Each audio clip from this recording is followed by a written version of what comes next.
All right, welcome back to the channel. This is part 2 of our cherry wine. Look at all these bottles. How many we get? 16. 16 bottles out of a 3-gallon batch. This is the tart cherry wine. You gotta make this and check out our full-length video. And Laura can't wait to show you. What are you gonna show?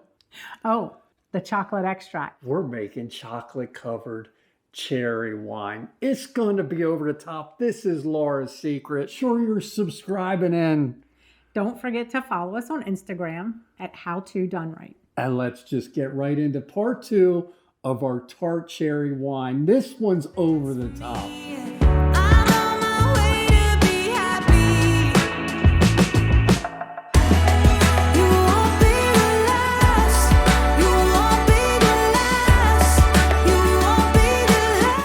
Behind the scenes, we got a little bit of a height adjustment problem here. All right, welcome back to part 2 where we're gonna rack this, we're gonna add bentonite, we're gonna clear it, and finally we're gonna bottle it. Make sure you stay to the end because we're also gonna taste this. But do you see how clear it is? Oh my God, that cherry smell is fantastic. These are gonna be tart. You can see how they're dried out there. Perfection. Now, these have the consistency of like a raisin. They're not 100% totally dry. Rehydrating them is going to be a breeze. Great quality barrels. I hope I'm saying that right. Now, remember, those dried cherries didn't have a lot of pulp. So when we're looking down here at the bottom, I'll show you, there's not much pulp. So it all settled out. I'm not going to rack it. Usually I'll do an additional racking or two.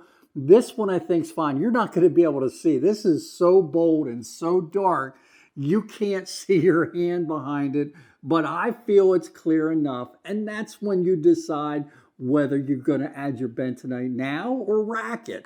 I'm just going to add the bentonite because I want to get this done.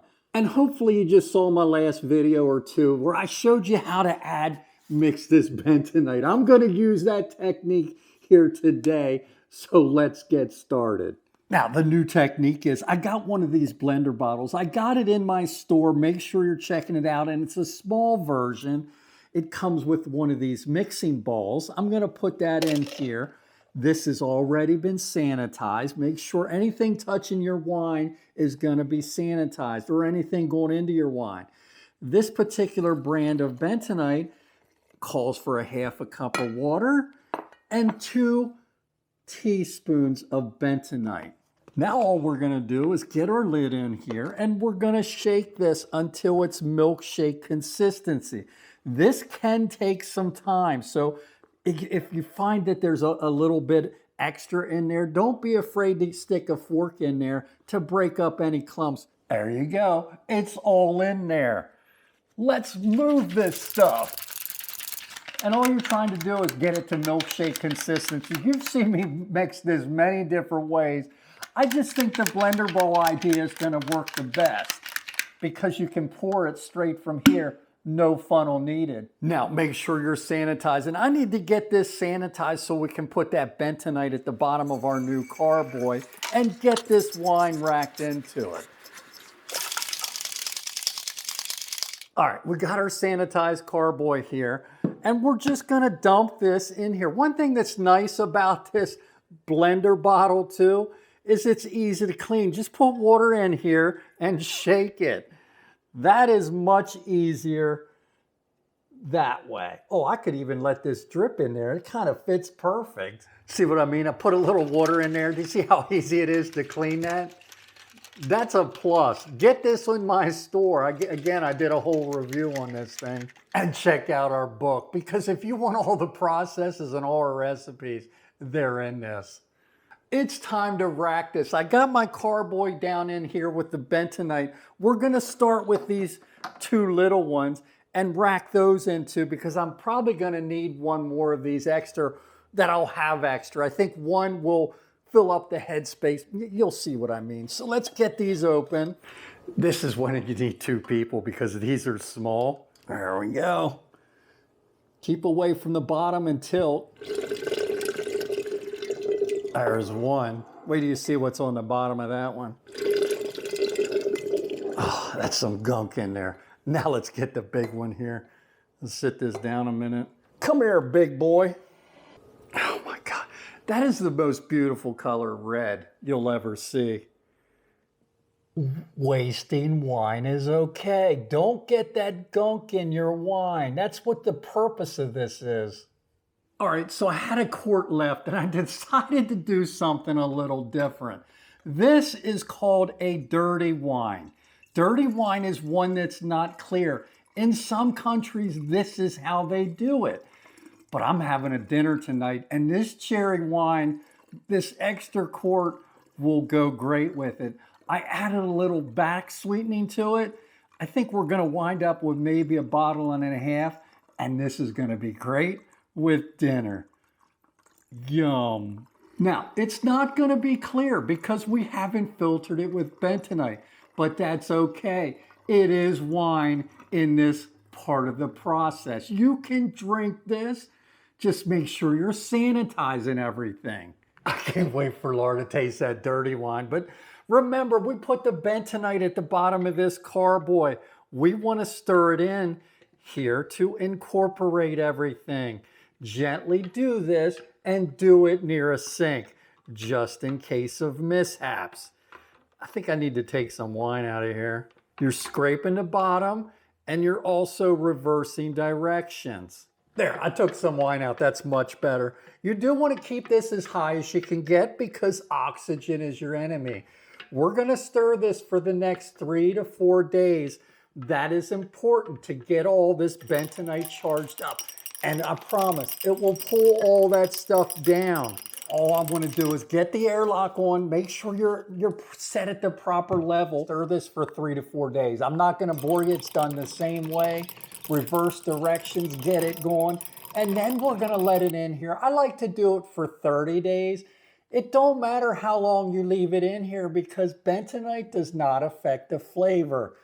So let's just fast forward 30 days and show you what this is gonna look like. All right, it's bottling day. You can see this gunk we're gonna be getting out. We're gonna finish this up. We got Laura's gonna help. If you have a helper on bottling day, it's gonna make it easier. But what do you notice about this?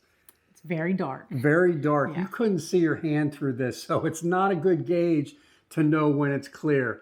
But trust me, I think it's clear enough for us, right? So we're going to use the chocolate extract that we made a couple years ago. All right, let's just get this racked so we can back sweeten it, add some extracts, and finish this video up. Now, when you're back sweetening wine, you want to get some sugar dissolved. I like to use 1 cup per gallon, so I'm going to measure out 3 cups for this 3-gallon batch of wine. And we're going to just add this to a pot on our stove with equal amounts of water. And there's our 3 cups of water. And all we're going to do is constantly stir this. We want to get this completely dissolved crystal clear because that's going into our finished product. We might not use all of this, but at least we have enough in case you like it a little sweeter than I do. There you can see, that's what you're looking for. That is clear. It's starting to bubble around the edges. Don't boil this or bring it to a boil. It just will give your wine all flavors. Shut the heat off and let this cool. All right, you need about 5 corks and bottles for every gallon of wine. So Laura's counting out 15 of these. I'd like to put a little extra in there, so throw a couple more and then get your bottles as well. And make sure you're sanitizing all your equipment. If you're gonna fail, it's because you didn't sanitize properly. All right, it's time to get some bottles sanitized. Make sure you're checking out all our equipment on our Amazon store. Anything you see on this channel can be purchased in there. It's a one-stop shop. Don't forget Fermenting Flavor. I'm very proud of Todd. He did this mostly all by himself. It's a great book. Please get it. It has all your recipes. You don't even have to think about it. All right, make sure you're sanitizing your bucket before we put our additives on the bottom of here. Sanitize everything. All right, since we're back sweetening this wine, you gotta use potassium sorbate to stabilize and not blow corks. We want a ½ teaspoon per gallon. I'm just putting them at the bottom of the bucket because as we rack the wine in here, it'll mix it up a little bit. The next thing, Camden tablets. You need 1 per gallon, but a better option is what I like to do in the end product here is I like to use the sodium metabisulfite because it's a powdered form and you need very little of it and it will mix in a little bit better. So for a 3-gallon batch, all we need is 1/8 of a teaspoon. Put that in. All right, it's time to get this racked into our bucket with our additives in. Let's get this airlock off because I can't wait to smell this. Oh, it smells like cherry wine. It's gonna be fantastic. So I got the bucket down here. I'm gonna put the hose there and we're just gonna get the siphon going. This is gonna be great. Now remember, we wanna keep this racking cane away from the bottom of this, and we're gonna slowly work this down, and then we'll tilt it at the end. I'm just gonna fast forward this part because you've seen us do this many times. And that's it. We got most of that out. Don't hesitate to waste a little bit. You don't wanna get any of this bentonite into your bottles of wine. All right, we just put the additives in here. Now Laura's gonna give it a gentle stir to mix in all these additives. Don't worry, this will get mixed in as we're bottling. You just need to get a little bit in each bottle. All right, we know where we like this. This is all the simple syrup. You don't have to use all this, but I know we're gonna put about half of this in. The older we get, it seems like we don't like it as sweet. So give that a stir, and then we're gonna taste this here a little bit. A little bit more. She says we need a little bit more. Then remember, this is a very tart cherry wine, so you may want a little extra sugar. If you remember in part 1, I said, this is really gonna be like a dessert wine. I don't know if you'll drink this because of how tart it is with a meal. She wants more. It's almost there. I think this is gonna do it. We got the exact amount. Yeah. And don't worry, you need to mix a little bit more.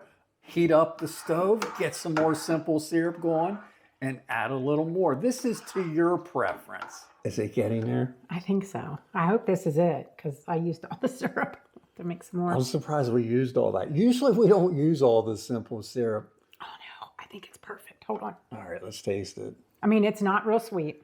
You definitely still tart. Really? Still tart cherry. Oh yeah, I like it. Yeah, that's good. fine. That's perfect. We're stopping. Let's bottle this stuff. We're gonna add the chocolate extract to 4 of our bottles. Now, we make our own extract. We have a video on that. We also have a video on how much you can use, so watch that. But today, I'm gonna use 1 teaspoon per bottle of the chocolate extract. Chocolate covered cherry wine. And if you could smell this, it smells like a candy store.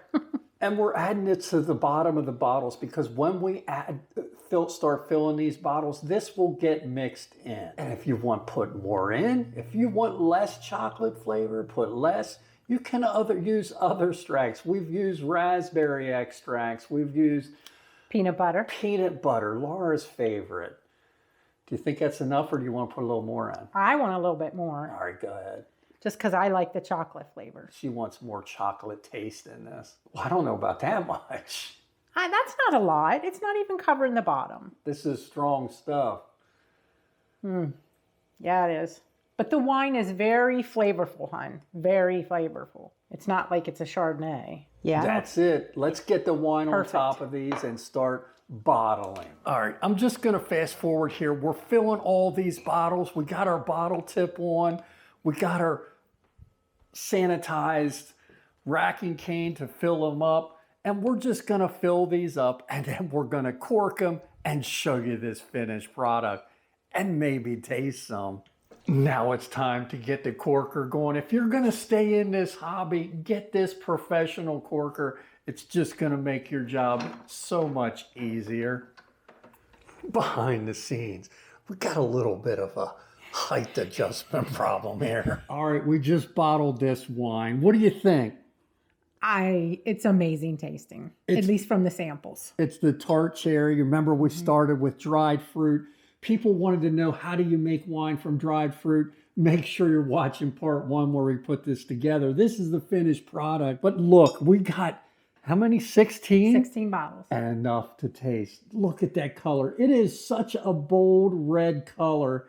Fantastic. You taste. It really is cherry flavored. It's so good. It is so good. I hope you liked the video. Follow us on Instagram at HowToDoneRight. Is that right? And watch our other channel, Along for the Journey. Yeah. We get crazy on that channel. And make sure when you're finished here, you sanitize your bottle and you put them in a bin for at least 7 to 14 days to make sure you don't have any leaks.